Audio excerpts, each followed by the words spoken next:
are listening to the Artist Podcast, where artists define what art is. Welcome. What up, man? Let's get it. Yo. So, thank you Yes, sir. for coming. Yo, thank you for having me, man. I gotta admit, man, I got a little bit of pressure, man, coming in here. This is the first, the Artist Podcast, man. So, thank you for having me, man. I got, let's just get it on, man. Yeah, first guest. Yes, Appreciate sir. it. Yes, sir. Fucking creative, a musician, man, all around fucking dope dude. I met Mr. Pool Boy. Like last year, right? Was last beginning of this year? Yeah, man. We did that photo shoot, man. And that was also my first time actually doing the photo shoot, man. I'm a little shy on the camera, man. But we was getting it though, man. We was hitting them spots, dog. We were hitting them, man. Yeah. Yep. Shit. But no, it was dope. You're like you're with it because I think we were like trying to schedule for a while and then it never happened and then we got it. And man. You were doing your thing, man. So you still doing it, dude, or what? Yeah, still doing it, man. Still doing it. There you go. COVID slowed it down. Yeah. Like every other creative, I feel like a lot of people creatively have slowed down, but I feel like everybody collectively is in a like creative mode right now. I don't know if exactly. You're like exactly. That's what I was thinking about too. Like, there's other ways you can use this time to create another craft and look for other ways to fine tune these other things that you need to work on. I mean, I think this is the perfect time to do that. So have you? So did you face like take me beginning of this year, man? Yeah. Break it down for me. Like how was your journey as an artist? How has it been? Man, honestly, I think this year I didn't want to even do it again, actually, after my other last album that I did was about 2 years ago. I just ended up meeting up with some cool dudes at work, and they was showing me their music, and then we were just starting to, do little things in the lunch breaks and all that, just start singing and all that. And then I just started kind of got the urge to do it again. So, yeah, that was basically around this time, about the start of this year, actually. And so dope. What was your first album called? That one, I got like an old ass one that we don't even talk about, man. Shit. That one we can't even. I listened to that, man, way back, and I'm like, dude, I cringe at it, dude, because it's so terrible, man. So I basically like consider maybe my first one, like first, probably the last one was Extraterrestrial, man. So I think that was like about 2 years ago. I consider that my first, man. We're not gonna talk about those ones, man. Those are the mixtape days. Yo, but let me get your MySpace handle. So yeah, the first one. The top 8, bro. Top 8, man. Top 8, the homie man. Tom, bro. He was always there for us, bro. Shout out to Tom, man. Tom, man, first homie. No, but so how has your music changed from that first album to the second one to the stuff you're making now? Yeah, definitely. I'm a lot more happier now, I would say. Like, I went through some stuff, like about 3 years ago where I was stabbed and ended up getting blinded in one eye. And I just had to get an album out right there to let my feelings go, you know what I mean? And then right now, the difference between right now and then is I'm just a lot happier, man. I'm just more confident in who I am and my abilities and what I could do. And it translates to the music. And I really feel like I'm getting somewhere. And it's kind of fucked up because it's like I don't know. I just feel like I wanted to be there sooner. But it's good to be where I'm at right now. I think there's room for improvement, definitely. Okay. What's the last song you dropped? That one was Losing My Patience, I believe, with Rocky Fresh, featuring Rocky Fresh. Yeah, that's my. He's a dope dude. He's one of the. I actually hit up a lot of people for the record, and I was getting a lot of interest back. And that's the thing with COVID too, as well. That slowed up everybody's money in the industry. They're not getting money off concerts, merch, all that stuff slowed down, right? And I took that opportunity to say like, who can I reach out to? Who's down to work with me? And I ended up getting some good feedback from people that are actually in the industry, and it's crazy. So it was dope to people that I listen to hearing my song and telling me I'm down to do it for this price or whatever, because you still got to pay the fee, right? Yeah. So Rocky Fresh, man, he was dope. He did it real quick, man. He was down from the jump, and it's crazy. Yeah, it's good to connect with him. All right, so you already worked with him before, or is this the first? Nah, it's my first time working with him, man. But I always idolized him from the jump. He used to come up from MMG with Rick Ross. I don't know if you know that. Meek Mill, he was with them, bro. But he was in the back burner. Now he's independent. So he's gone through that journey. He knows what it's like. He's a real cool dude, though. Okay, all right. Yeah. So you're an independent artist too, right? Yeah, exactly. Okay, because I remember like you were like, can we talk about that? The record label, like. Oh, which one? The one. Oh, the Warner Records one. Oh, my bad. No, it's cool. The Warner Records. I don't even know it. Oh, that wasn't even a record label for me. That was to get a feature from a guy at the from that record label, Warner's Records. But the thing that I don't know if did I tell you that he almost scammed me out of that bullshit, bro? Yeah, so this is the guy that they basically drew up a whole 12-page contract that was basically, to me, this is my first time, hitting up all these crazy people, right? And so, man, it was just crazy, bro. These guys were trying to get 2K off me, bro. And I don't even know, should we say that? I don't even want to rap, man. I know where this rapper lives and everything, man. Medina Road, Woodland Hill, man. We're going to leave that out. Hey, we didn't say the name, though, but, man, I swear, man, he knows what's up. I actually I contacted his managers and everything after that. They acted like they didn't know what was going on, but this is weird because that's their message that they send out, their email that they send out, that, contact us here for this, bookings or whatever. And so it was just weird. I almost got scammed out of 2K, man, so... Do you think that was? Do you think that just comes with the music industry, or do you think that's just the individual? Or man, yeah, that's his whole persona, though, man. He's a scam boy. That's why I kind of like it pissed me off a little bit. It was kind of like, yo, that's his whole thing. He actually calls himself a scam boy, bro. Oh my god. Yeah. Was it 6ix9ine? Was it Dog? Nah, that's the rat, man. We didn't fuck with those other guys, man. Yo, but does that like make you just want to stay independent, or does that still? Are you discouraged to join like the music industry? Oh man, I think it's just gone through so much change, man. I don't know if you see it. It's just like, it's just so it's all about the memes and like microwave music now. I feel like it's like just 15 seconds and you're out nowadays. I don't know. It's just weird. It's not something I aspire to be. I'm getting older now. It's not something I'm not gonna choose this as my career. It's just something that I love to do. You know what I mean? Okay. And how did you get into like making music?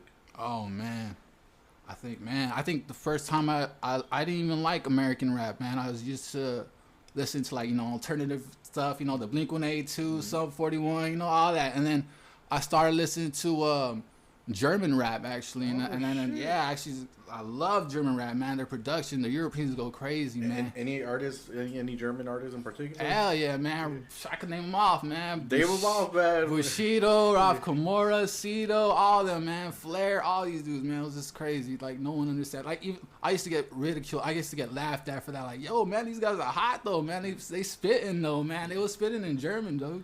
So how like were you like translate the songs? Or they had that, dude. I tried to actually learn more German at a time. That I knew more German than Spanish at a certain point in the time. Okay. So yeah, man. But like when it translated, did it like translate to router? It wasn't always. Yeah, it was kind of like the Google Translator was a little late on it. It's gotten better though now. But yeah, I actually took the time to learn. So I actually really wanted to do the German language. I wanted to learn that. That shit's crazy because that's just the power of like not the power but the influence and the growth and and just what hip hop is. Exactly. It's not. You got it through like the birth of hip hop, New York. Yeah, you're closer to New York than Germany, but it's crazy. Like there's still a lot of like there's a big Arab population in Germany, a lot of Turkish people, and they feel like they've been disenfranchised by the government. And there's a certain ghetto everywhere. I kind of, I didn't grow up in a ghetto myself. I'm just a regular dude from Highland Park. I mean, had its moments, but I stayed off the streets. I tried to do what I had to do. So I know I was into, I just liked the German rap, man. I could relate to it in a way. Oh shit. That's just dope, man. Yeah. I've never heard that. Like, you gotta listen to German rap, man. I tell you that. I'm gonna look up those artists, man. Bushido, dude, check them out, man. I'm gonna definitely look at that stuff, man. So you got into through German. Do you remember that first song you heard where you're like, holy shit, this is? Yeah, it was actually like a rock and a hip hop song. It was a Rammstein. I don't know if you know Rammstein. Yeah, that's the metal group, right? Yeah. So they did a song with a remix. A German rapper did the remix. His name was Bushido. He did a remix to their song, and that's how I got introduced to German rap. And it was just, after that, I was like, whoa. The Electro Ghetto remix to America, their song America, crazy, man. I was just like, whoa. So like around what year was this? Man, this was like 2007, 2000. Yeah, it's like around my high school years, my end of my high school years. That's when I started doing rap. Like, so actually started trying to, you know, the built-in microphone in the laptops that you had in the microphones in the Macs. That was me right there, bro. I was spitting on that motherfucker. What was the first beat you started? I don't even remember. You remember? I think it was some German shit though, So dude. I was really on some German shit. I heard the Kanye West and 50 Cent. They was going at it. I remember. You remember that period? Yeah, I forgot. I kind of knew what was going on, but like I was more into the German rap. But then I kind of. Once that blog era rap hit too, like the 2009s, the Kid Cudis and the ASAP Rockies, Wiz Khalifa's, that's when that's when I was like, yo, these guys are doing it now, man. Kendrick Lamar, woo, when he came out, you already know. Oh yeah, fuck yeah. I remember hearing, hearing, it was during my Christmas break. Yeah. I was in fucking college. Yeah. And my boy Lester fucking, I think it was MySpace or that fool like posted like ADHD, you know, and I'm like, who the fuck is this fool? Yeah. And it just led me to like the rabbit hole of like all his stuff. Yeah. And when he got like ushered in by like all the West Coast rappers, yeah, like I'm like, oh shit, this King of the West, King of the West, man. King of the West, exactly, man. So it's crazy that the way the industry has gone that where anyone can make it now, man. This is crazy. Someone from YouTube, if you're good at it and you do what you do, and possibilities are endless, man. Damn. So what are your handles? What are your like your SoundCloud, your YouTube? Oh yeah. I go on Instagram.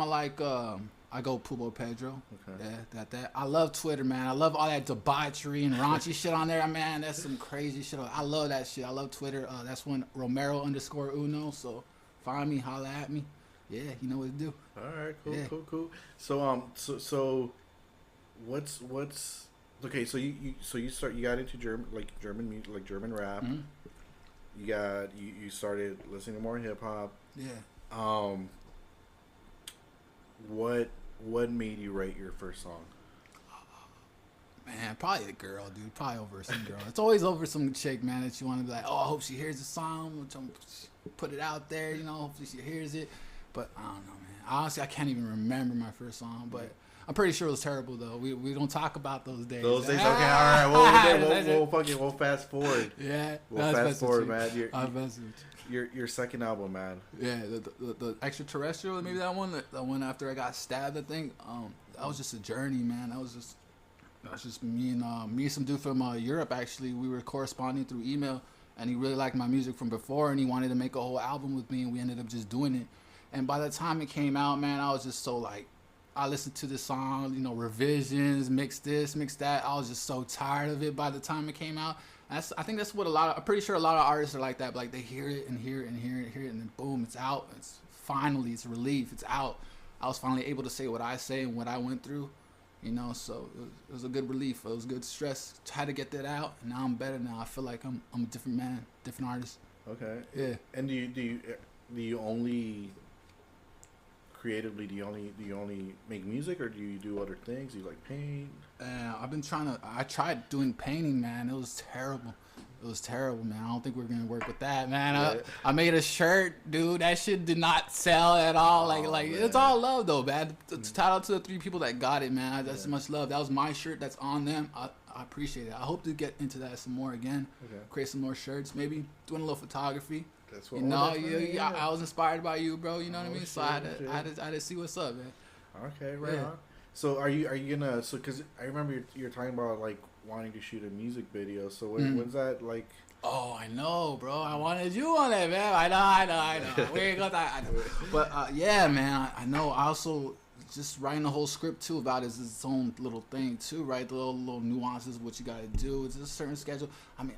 It's just hard, man. I mean, I finally found the guy. Now I gotta find the 2 ladies that I want to like that actually know how to act, and that I kind of don't want to work with people that I know. Mm-hmm. I kind of want to just like fresh, new. I don't even want to be in my own video, man. I kind of want to cut. I'm not photogenic, man. I feel like I'm just like I like to be in the background, chilling. That's kind of what I want to do, man. I kind of like I said, we was going through. I was hitting up all those artists, you know. and their managers and everything. I'm like, damn, I want to do what they do, bro. They Yeah. seem to just easy money, man. Just come around, like it seems like a fun little thing to do, man. Like music lawyers too. When I was hitting them up, it was like, how the hell? What the hell? I didn't even.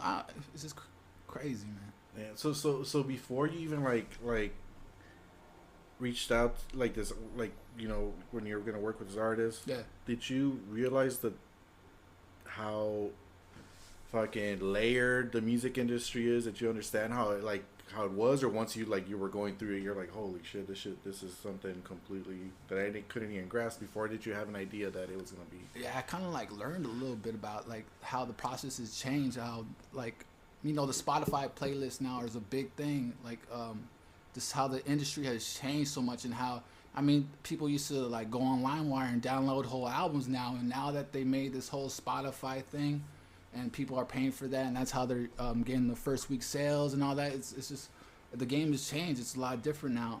It's a whole meme, TikTok dances, everything. That's the free advertisement that you have to go for, man. Like you got to make a hit song, that Drake meme where he's like kind of like that, but like, oh, I don't want that. You see that one? Yeah. It's like sometimes you got to be likable. You got to be a very likable person. So not everyone's like that, man. Not everyone's fit to be in front of a camera, man. I would put myself in that category, but I'm working on it, man. Okay. Working on it. All right. Yeah, man. All right. Well, so that with the music industry, what's the biggest challenge you face as an artist? Man, I would say, man, there's a lot. Just wanting to do it, I would say. Sometimes I'll just do it for fun. I think that's how it should be. But like, if you want to be serious at it, like you really have to be serious at it. You got to go work for it, and not everyone's cut out to do that. Like I said, but also like my old producer from the last album. He keeps sending me beats, man, and they're dope as hell. They're dope. Don't get me wrong, but they're hardcore. They make you riled up, angry, aggressive. I'm not trying to do that no more. I told him like, yo, man, give me some bouncy Tyga, DJ Mustard type, Summer Vibe type shit. I'm trying to be a little different now, and write a little different, curse less. I used to say the N-word. I didn't like that how I do it. I look at back at that, I'm like, dude, nah, I don't want to. I can't be saying that no more, dude. I want to change how I do what I do and write differently and actually make a good story, make a good pop record. Actually, I want to surprise myself and do something that I didn't think I could do. Okay. Yeah. Right. So you're definitely evolving as an artist. Yeah. Definitely. Yeah, I think so. Just as a person, I think you got to be comfortable with yourself. Okay. Yeah. And in your second album, you think the place you're at right now was like you would eventually have reached it, or you think you needed to get that stuff off your chest to be able to be at the place you're at now? Yeah, it was I think it helped me. I think it helped me just like, damn, that's a tough question. That's a good question, man. That's I think it just helped me like, it definitely helped me, man. It kind of saved my life a little bit. Like I was really depressed, man, after losing, vision in my eye, getting stabbed. You don't feel. It's not something you're proud to say about. It's people don't understand what happened to me. You know what I mean? It was just a whole situation. Like people would bump into me, dude, and I'd just be like, I'd go crazy off on them, dude. It was just like stuff that was unnecessary. That I look back now and I'm embarrassed by it, like how I acted, and I see myself and how I've grown as a person. I wouldn't say it's just the music. I just say it's just plugging in and doing what's right for myself, man. I tell you, man, those shrooms that I be taking, man, I'll tell you, man. It's helped me out a lot, bro. It's helped me out a lot. Shout out to One Up. Shout out to One Up. Shout out to One Up, man. Shout out to. I wasn't even gonna say it, man, but we gonna say it. We're gonna say it, man. We're gonna fucking put their. They got a link, right? Yeah, they got a link. We'll link them down. Yeah, man. But they gotta have to holler at us, man. One Up, man. We're gonna get them up. So would you want to share that experience? Would you want to like have the audience like learn about that right now, or with the stabbing? Oh, the stabbing. Man, basically, I've told the story a lot of times, so I'm kind of used to it by now. Before I used to be like, but like now I'm just like, yeah. I basically just went up from the train. At this time, I didn't have a car, so I was taking the train. I went to go to I have a song on my album that's called Normandy and Wilshire, and that's basically kind of what the song is about. That's where it was at, the train station. I went to go up to the bank up there to withdraw some money. I didn't have any problems with anybody. I didn't know this guy. There's nothing. I just went up to get my money, get up and go, and then by the time I don't know if you know the little box thing even the metros have where it says like the time limit, like 1 minute, 2 minutes. Mine said 1 minute. My train was 1 minute, so I was racing. This one's 2 stories down. This Wilshire Normandy, if you know it, the metro. I was running my ass down there, bro. I didn't have time for no conversations or nothing. So by the time I'm down there, I'm seeing the train coming up right here, coming up at me, and I'm facing it with I'm catching my breath at this point, and I'm basically hands on my knees. And then some dude from behind, I didn't know what happened, dude. Some dude tried to push me onto it. By then it was just weird, dude. I did not know this dude or nothing. It's just crazy, you know. He says it was he has schizophrenia. That's what the whole court things went through, and it was just a scary. I was running for my life at one point after fighting. When he brought out the knife, man, I was like, all right, man, you know. Yeah, I got stabbed like 3 times. I'm blind in one eye. That's what hence the eye patch. So I rock. But yeah, man, it was a time, man. And I remember tripping over some dude with like a briefcase. That's kind of how he caught me. Yeah, he basically just watched me get stabbed, and like nobody really helped me. Cause at this point, like I said, there was 2 trains. There's 2 trains now. My train, I was here. This was all like in a matter of like 30 seconds, man. By this time, there's like like not too many people, but there's enough people that they witnessed this stuff, man. And it was just yeah, man. It was just. Shit, I remember some homeless guy there called they had the little call 911 thing. He called him for me. He's like, he was tripping the fuck out, man. And dude, by that point, I was just like, I lit up a cigarette, man, like blood dripping down my face and my eye, and I knew what it was, man. I'm like, fuck. I'm just like tripping, you know what I mean? I was just smoking a cigarette, dude. I was just walking up there, dude, and waiting for the fucking ambulance, dude. Well, cause he ended up fleeing or whatever. Just unnecessary shit, man. Shit, yeah, man. Some shit you go from, you know. Some shit you don't want to go through. Yeah. I don't wish anybody go through that, man. Yeah. It sucks, bro. But we here. Fuck it. I always meet individuals like my bro, he and like other people who've had these like life and death experiences, you know. Yeah. Like for me, I haven't gone through shit like that, you know. Thank God, man. But those individuals that I've met who have gone through it, I feel like you motherfuckers like savor life differently. Yeah, you know? a little bit. At first, I didn't give a fuck about life. I was just totally like I was getting fights over nothing, bro. Like someone like look at me funny, like I was crazy, bro. It's like I didn't give a fuck at that time, and now that I'm growing, I'm noticing how beautiful life can be. You know what I mean? We just can't. Why you tripping for, man? You're alive, bro. That shit's over with. That thing that happened to you ain't their fault. You know what I mean? Yeah. It's something that you gotta do inside, man.